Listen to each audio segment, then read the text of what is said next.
what's going on, guys? I finally got this thing in here and got it jacked up. Got a new phone, so I'm videoing. Technically, this is my wife's phone. I have the same one, so I'm just kind of seeing if this thing will actually, film any very good and see what the sounds like and stuff. But yeah, so I got the wheels pulled off. You can kind of see here where the tires have been rubbing. And then you can see under here where the paint's all knocked off. You can kind of see it looks like maybe a quarter-inch or so of that metal has been kind of gouging into the tire. So I'm going to try and bend that over and maybe adjust these coilovers. These are the BC Racing coilovers.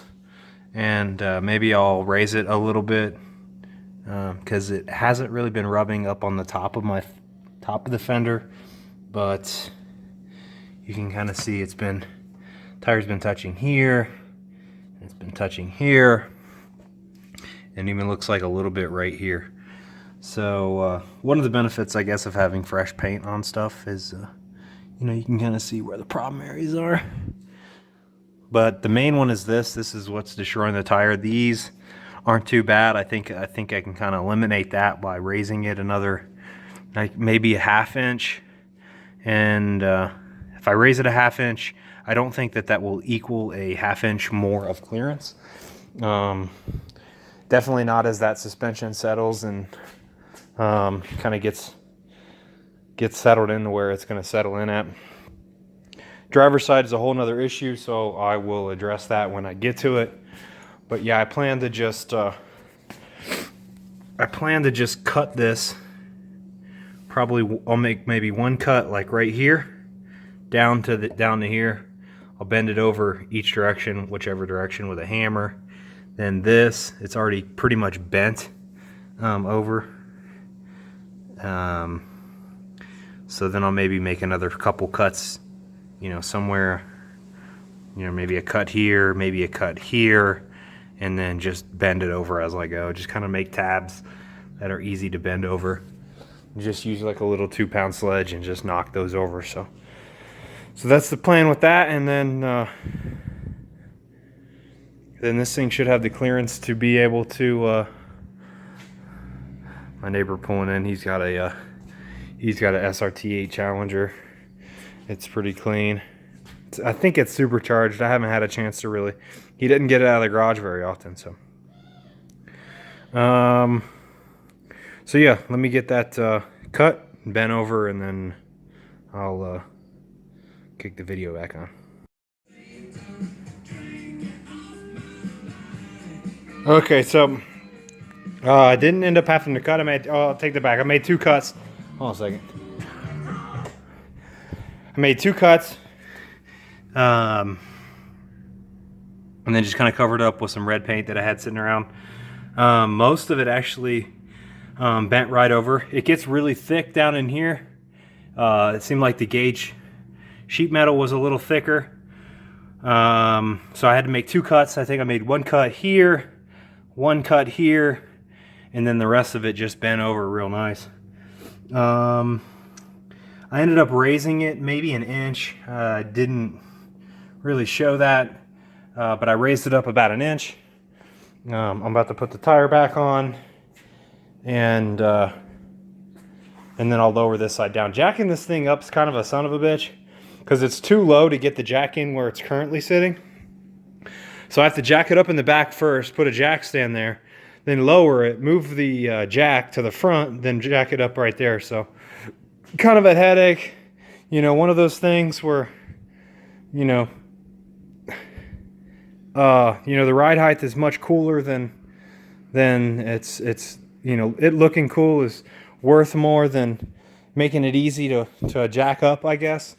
Hopefully once I get this thing squared away, I won't have to be jacking it up a whole bunch. So that's the plan there. Let me get the tire back on and see kind of what it looks like.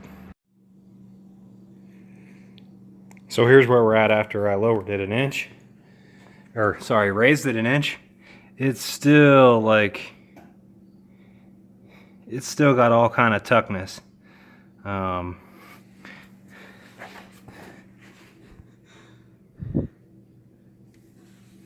I feel like maybe there's more room, but I can't quite tell. I mean, if I raise it an inch, I mean that's what it used to be at. That's after leveling it. That's way up in there. And this side's having the same issue, so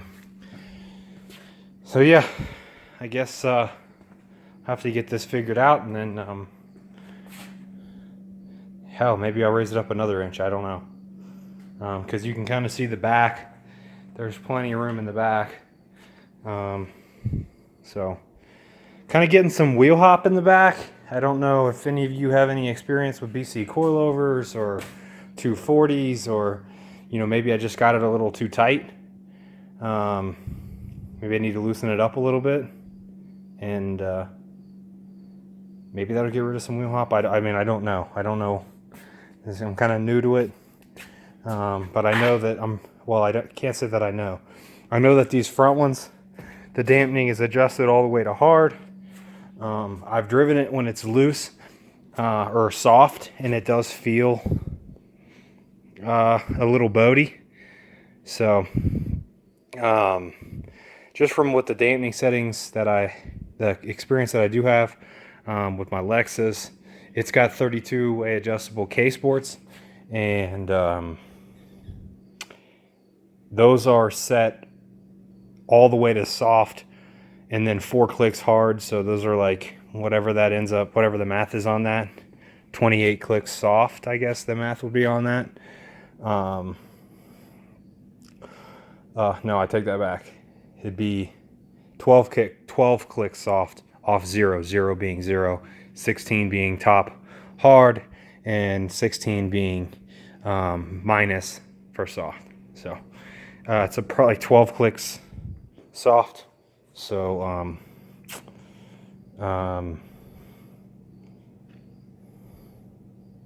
so yeah, I don't know if maybe me adjusting those two, I'd have to check them.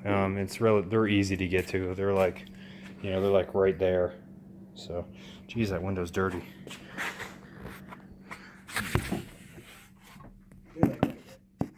I can check those to see what adjustment that they are, and then, you know, if I can adjust them, I'll adjust them, and just see. It don't hurt my feelings to go out and do some quick peels just to see if I'm getting wheel hop. So.